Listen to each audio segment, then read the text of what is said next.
Hello বন্ধুরা, আজকে আমি তোমাদের সামনে একটা নতুন রেসিপি নিয়ে এসেছি। সেটা হচ্ছে কাঁচকলার খোসা বাটা। ফার্স্টে কাঁচকলার খোসাগুলোকে সিদ্ধ করে নিয়েছি, তারপরে তার মধ্যে রসুন, কাঁচা লঙ্কা দিয়ে কাঁচকলার খোসাগুলোকে দিয়ে একসঙ্গে মিক্সিতে আমি একটা পেস্ট বানিয়ে নেব। মিক্সিতে মিক্সিতে পেস্ট করে নেব। পেস্ট করে নেওয়ার পরে একটু সামান্য জল দেব, বেশি জল দিলে খুব নরম হয়ে যায়। তারপরে মিক্সিতে পেস্ট করে নিয়েছি। তারপরে আমি কড়াইতে দিয়ে দিয়েছি একটু অল্প তেল, আর তেলে ফোড়ন দেবো হচ্ছে কালো জিরে। কালো জিরেটা দেওয়ার পরে তারপরে পেস্টটা আমি দিয়ে দেবো। পেস্টটা দেওয়ার পরে তেলের মধ্যে আমি আস্তে আস্তে খুন্তি দিয়ে এই পেস্টটাকে নাড়বো ভালো করে।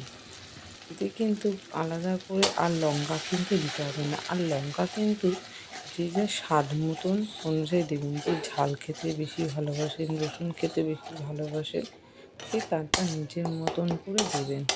আমরা রসুনটা একটু কম খেতে ভালোবাসি, সেই জন্য আমরা রসুনটা একটু কমই দিয়েছি। যে খেতে ভালোবাসে সে দেবেন বেশি করে। তারপরে আমি পেস্টটাতে দিয়ে দিলাম একটু মিষ্টি, তারপরে নুন দিয়ে ভালো করে একটু নেড়ে নেব আমি।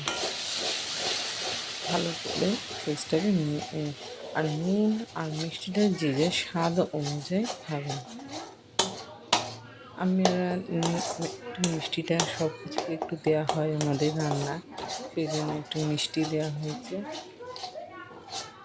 আমার হয়তো ভিডিওটা হয়তো আপনাদের হয়তো খুব একটা হয়তো ভালো লাগবে না, কারণ হচ্ছে আমার কোনো স্ট্যান্ড নেই। আমি রান্না করতে এক হাতে মোবাইল ধরে রান্না করতে করতে করছি। তো দেখুন, রান্না করতে করতে পেস্টটা কিন্তু একটুখানি জল জল ভাব ছিল, সেটা কিন্তু আস্তে আস্তে শুকিয়ে আসছে। এই রান্নাটা কিন্তু একদম শুকনো শুকনো হবে। এটা একদম শুকিয়ে যাবে। দেখুন কড়াইতে কিন্তু হালকা হালকা কিন্তু একটু লেগে লেগে মতন যাচ্ছে। এটা কিন্তু যখন হবে একদম খুন্তিতেই কোনো ইয়েতেই লাগবে না। এই দেখুন, আমি একটুখানি কাছিয়ে নিতে হচ্ছে খুন্তিতে, কারণ এখনও তৈরি হয়নি বলে।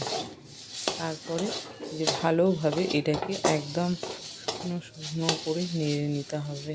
দেখুন, আমি এরকম করে দেখে নিচ্ছি যে এটা ঠিকঠাক হয়েছে নাকি, নরম ভাবটা আছে নাকি। দেখছি একটু নরম ভাব রয়েছে এখনও, আর একটু পোড়া পোড়া মতন হয়ে যাচ্ছে, কারণ আমার গ্যাসের ফ্লেমটা একটু জোরে করে রেখেছিলাম।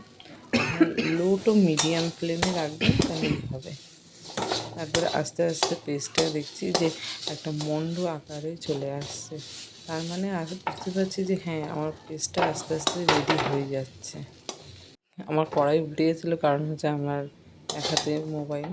দেখুন, কথা বলতে বলতে আমার তৈরি হয়ে গেছে কাঁচকলার খোসা।